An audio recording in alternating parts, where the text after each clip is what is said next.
Welcome to Spirit to Dessert Trews episode. It's kind of still Valentine's Day. I have like an overabundance now of shows that are random and full computer and now a computer virus. Just never ending. Reminds me of a movie I just saw. I'm always seeing a movie. Life is a movie. So about 90 minutes, it's a movie. And it's about the same amount as a 90-minute dream. So what's the dream? What's the life? Maybe the whole life. 85 years, 90, 100, maybe if you're really lucky, 120 or more, would be a whole dream. You would just wake up into this life with this identity and this figure, which evolved. A baby, a toddler, a kid. And then one day I woke up and was like, oh, what the heck? Well, it helps if you have a sense of humor. There's a lot of topics going on right now. Oh my gosh. But if you get yourself all upset and all wound up with all these topics, how are you going to be vibrating at the highest frequency, at the happiest, joyful, content, oneness? Oneness is the highest, even above love. Oneness. When we get out of here, like we're stars in the sky out of here. We're at peace, we're at one. There's no more like identity, having to put on a dress or having to look a certain way. I can't wait to see that show, but how can we see Rebirth unless we're in the UK or unless we're rich and can fly over in our plane? We're at least on the same island. Rebirth. You're having a rebirth every morning. Every morning that you wake up, you can be totally new. And I prove it by doing different hair, different makeup, a different something.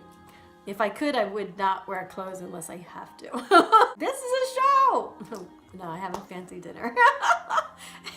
I don't know how a person trying to be a vegan can survive this. How do we? What do you do? You know, it's the cliche of salad. It doesn't have to be all raw foods vegan. Otherwise, you're running to the bathroom a lot. Very clean system. The topics are through the roof. So Vaxxed. Should you go see the movie Vaxxed? Check out your own research on vaccinating kids. I think so. Because it's not the same as when we were kids. Look at the statistics. It's like, started off like 1 in 80,000, and then that was like 1 in 50. It's worse than that. That was like in 2014. Anyway, do your investigations yourself and your homework. Topics are floating all over the poverty. This movie, which I'm gonna have to name later because it's escaping me. The character's name is Daniel. Daniel. An amazing story. 59-year-old man who basically had a heart attack and was out of work. Lots of paperwork. All the time, paperwork. I call it red tape. Red tape. It just keeps you from what you need to do. Which is, I mean, in his case was to just continue living, continue working. He was fine. He could have just kept working. But no, they said he had to prove that he's qualified and able to work in order to apply for jobs. So one was keeping him back from applying, and then the other one said you have to keep applying even though you aren't eligible. It's like it's a game called Rat Race. We're like, ah! I think, wouldn't it be great, really great, to live like this amazing artist couple who have for 24 years built up an island on water? And it's fabulous. Look them up. I'm thinking to myself, electricity's nice and all. Lights.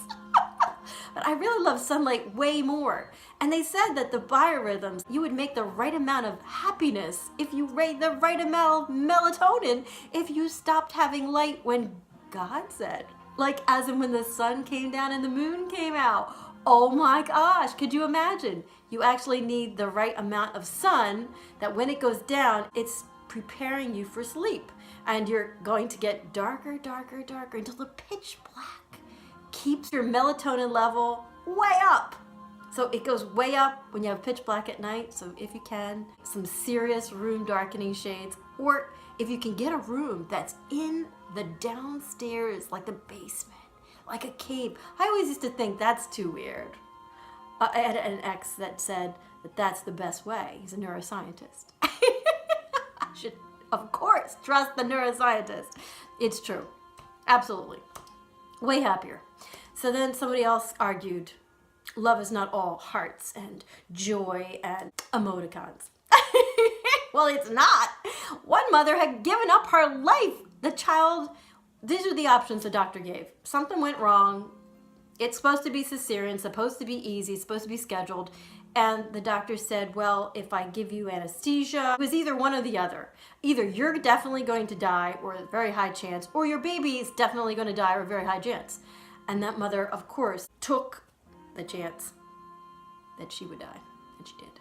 I'm looking at all these stories and I'm thinking, that's what love is. Love is that you feel so good about someone else. They're so important to you. You're less important than them. In your heart. I mean, you have to treat yourself well. And I mean well enough that you're not going to take abuse. You're not going to be like, oh yeah, sure. Ruin my life. But this is a baby. This is an innocent baby. Love, it can involve some serious sacrifice. And sometimes you let go. You just want them to be happy. And whatever that means, that might mean nothing for you. And you have to be okay with that. You have to see it, I guess, from the point of view of we're all one. So there is no winner or loser. If you left and it was for a good cause, then it's a good reason and that's fine. And you're okay with it. Because the real reason why we came here, if you're an empath, pretty much we all made a decision. If you're here now, it's because you've really wanted to assist with this big shift. And it sure is happening wicked fast. Think about, I mean, if you had a gratitude journal, which I write in it every day, you can reflect, or even if you have shows like mine, you can go back and look at what you were discussing then and what was important to you then and what's important to you now. One of the most important things, of course, is quantum physics, that you, with your point of view, actually make something come about. You think it, you feel it, you make the future come about. Read Viktor Frankl's book, Man's Search for Meaning. It's actually how he got through Holocaust. He was going through not knowing whether he's going to be alive or dead the next day. But he willed it into existence by constantly thinking of things that made him joyful in the middle of the worst trauma of his life. And he willed the next day, the next day. If you take things one step at a time even, or you can also envision our future, like really envision it. I think about things like solar power, drones that we can travel in. It's so excited to think we will have Tesla's inventions. If you're not already, I know all of us are, kind of, but look up, of course, Tesla and all of his incredible machinery that they prevented, but now we have a second chance to make them come through. And there's enough of us inventing at rapid speed. So it's like a huge ocean wave. You might be able to stop a little bit of water, but not the whole wave. I love being alive now. We have a future, and kids' future, and kids' future. Amazing. And it's gonna be an incredible shift. You think like everyone's like, oh my God, there's such this dichotomy going on with these really great people and then these really evil people. People's hearts are healing. So at some point, we're all going to make this shift by like about 2020. It's only like 3 years away. If you can think about the people around you, people who had like clueless or even mean, have risen up to be very peaceful. Look at your own family. Look at your own friends. Look at how friends who weren't coming from a place of love dropped out of your life. And they dropped themselves out, which is like, what? Thanks. Do me a favor. If you're vibrating at the frequency of real love surrounds you. There was one story about this cat. Saw a puppy in a ditch, did not pass. Did not go like, I'm a cat, I'm arch enemies with dogs, I'm not gonna help. No, heard the little barks down there in this ditch. I almost cried. to go pick up the puppy by the back of the neck, just like a mama cat does, and got him out. So you, in your loving nature of your heart, infinite oneness, should look around. If you see somebody in a ditch or something bad, needs your help, that there's anything that can be done. My dad once said this is the greatest thing. You see something that needs to get done, just do it. And I was thinking like, wow, what a way to teach a kid responsibility. Like 7, 8 years old. You see something that needs to get cleaned in the world, just clean it. It's a really good lesson. What did he say? Don't wait to be told. But it's a good lesson. Don't wait to be told or directed by anybody. If you see something good that needs to be done, if you see something truth that needs to be told, I know, might be dangerous, might be headed to Russia next, but that's what this life is for. This life is for transition. This is what this lifetime is for. Didn't die yet. All right, love you. That's just my positive talk to let you know. If you have to, say you've watched the news and you're like, that's it, you're down. You're down about everybody. Or say someone was really nasty and now you're down about people. Don't let it ingrain and don't carry their junk with you. It's not yours. So shed it. Whatever you have to do, ring Tibetan bell. I have those. Drink your melatonin water, which is that blue glass water. Actually, I think it's making my eyes bluer. They're very clear today. Sleep well, sleep in the dark. If you're gonna sleep less, it's great. It actually reverses the aging process, but make sure it's dark. Just try to keep those hours real peaceful and real dark. Drink a lot of water. Make sure it's non-fluorinated. Don't drink the tap water.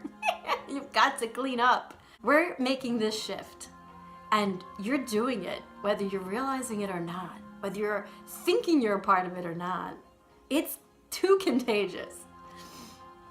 You're gonna do it. We all do it.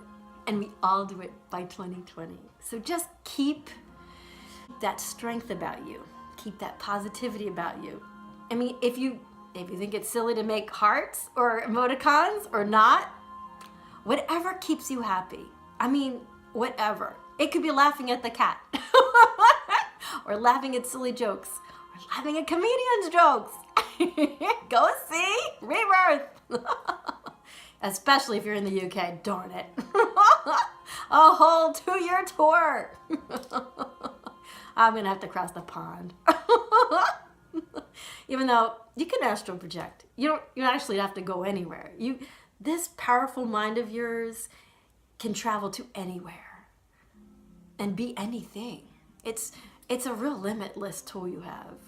Don't let it be brainwashed with TV. Just unplug that junk. Brainwashing. You're paying for brainwashing for yourself. Silly. And then the water, it causes brain damage. So please get off of fluoride water. Since it's been done since the 1940s, after Hitler discovered that it sedates the prisoners, just kind of keeps them in a mind fog. So if you look around and people aren't with you, they're on the fluoride water. I can tell the difference now. You talk to a waitress at a restaurant and say, yeah, no, I carry around my special water. What I do, I carry around my special blue glass water. I won't drink. I don't even trust. If you test the bottled waters, a lot of the bottled waters are cheating. So they still have fluoride and junk in them and toxins. So you can do your own tests. You can actually do a pH strip. If it's acidic, you already know it's damaging to you. So you can actually take a pool strip and dip it in the water. There's lots of ways that you can do your own tests. Anyway, I love you. You are awesome. You are all me in another body. You have to think that when you see people, I love you. You are just me in another body. Even if they're mean. Like, okay, well, that's just playing another role. Glad I'm not really playing your role.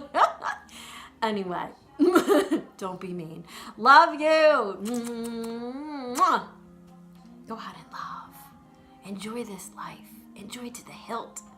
Enjoy being you. All right, this is too long. I don't even know how I'm going to edit this. Maybe I won't. Maybe I'll make it long. Love you.